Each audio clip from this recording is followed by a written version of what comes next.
को अब नहीं मिलेगा मनचाहे जिले में ट्रांसफर। यूपी के बेसिक स्कूलों में टीचर्स के एक से दूसरे जिले में ट्रांसफर से जुड़ी बड़ी खबर आई है।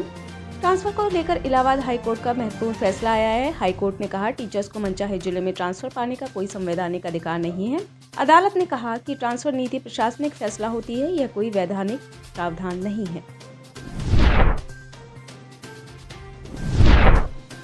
महेश बाबू की गुंटूर कारम के दीवाने हुए लोग।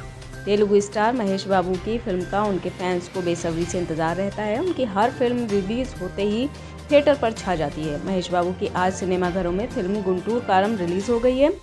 फिल्म में महेश बाबू के साथ श्रीलीला, रम्या कृष्णन, मीनाक्षी चौधरी, गणपति बापू, प्रकाश राज और ब्रह्मानंदम ने अहम किरदार निभाते हुए नजर आए हैं।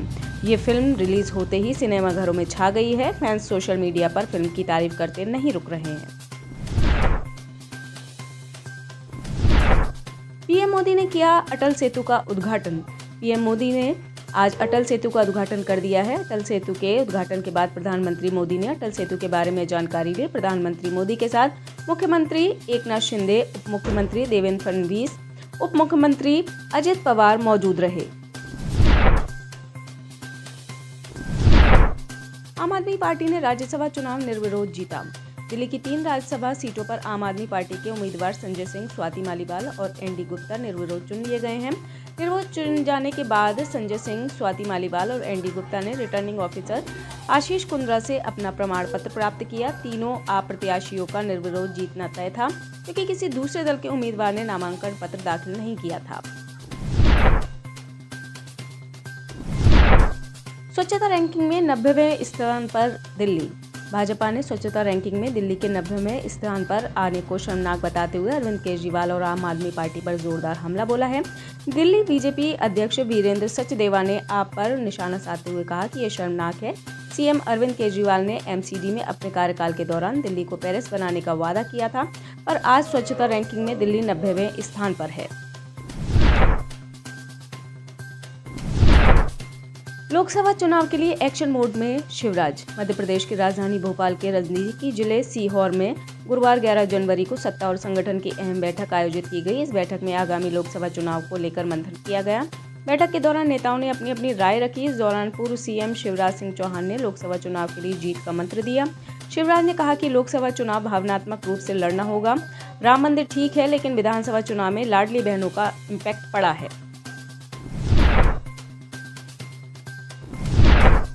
सीएम मान पर 1 करोड़ रुपए की मानहानि का केस। शिरोमणि अकाली दल के प्रमुख सुखबीर सिंह बादल ने गुरुवार को पंजाब के मुख्यमंत्री भगवंत मान के खिलाफ मानहानि का मुकदमा दायर किया और अपने परिवार के खिलाफ दुर्भावनापूर्ण आरोप लगाने के लिए उनसे 1 करोड़ रुपए के मुआवजे की मांग की। सीएम मान ने मानहानि मुकदमे का स्वागत करते हुए कहा कि इससे उन्हें बादल परिवार के कुकर्मों को उजागर करने का एक और मौका मिलेगा। सुखबीर बादल ने मुक्तसर जिले की एक अदालत में मुकदमा दायर किया है।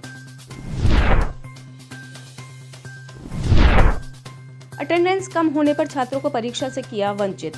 छत्तीसगढ़ के बस्तर में मौजूद सबसे बड़ा मेडिकल कॉलेज एक बार फिर विवादों में घिरता नजर आ रहा है। जगदलपुर के डिमरापाल में स्थित स्वर्गीय बलिराम कश्यप मेडिकल कॉलेज के 45 छात्रों ने कॉलेजों के डीन और एचओडी के खिलाफ मोर्चा खोल दिया है। दरअसल छात्रों ने एमबीबीएस तृतीय वर्ष के 45 छात्रों को परीक्षा से वंचित करने पर डीन और एचओडी पर पक्षपात करने का आरोप लगाया है और मुख्य सतर्कता अधिकारी नई दिल्ली को पत्र लिखकर इस मामले की जांच करने की मांग की है। साथ ही प्रदेश के स्वास्थ्य मंत्री को भी पत्र लिखकर मामले की जांच पूरी होने तक आगामी 16 जनवरी को होने वाले एमबीबीएस तृतीय वर्ष की परीक्षा स्थगित करने की मांग की है।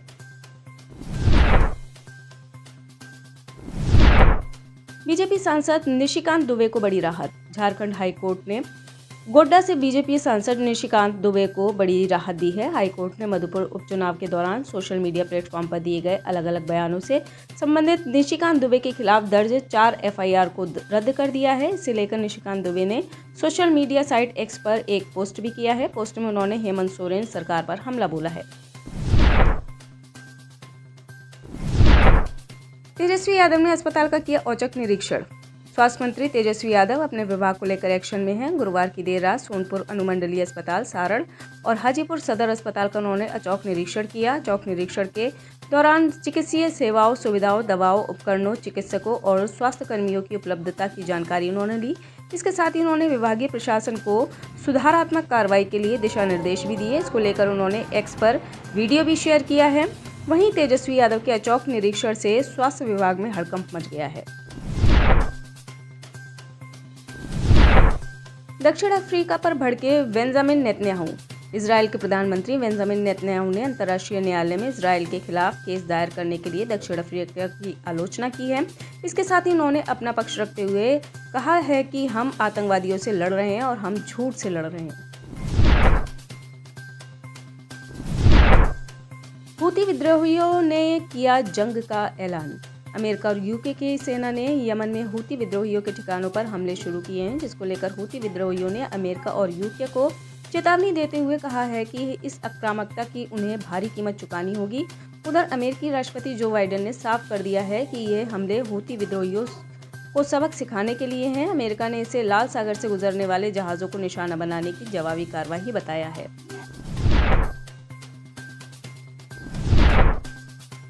ग्लोबल टाइम्स ने उगला भारत के खिलाफ जहर।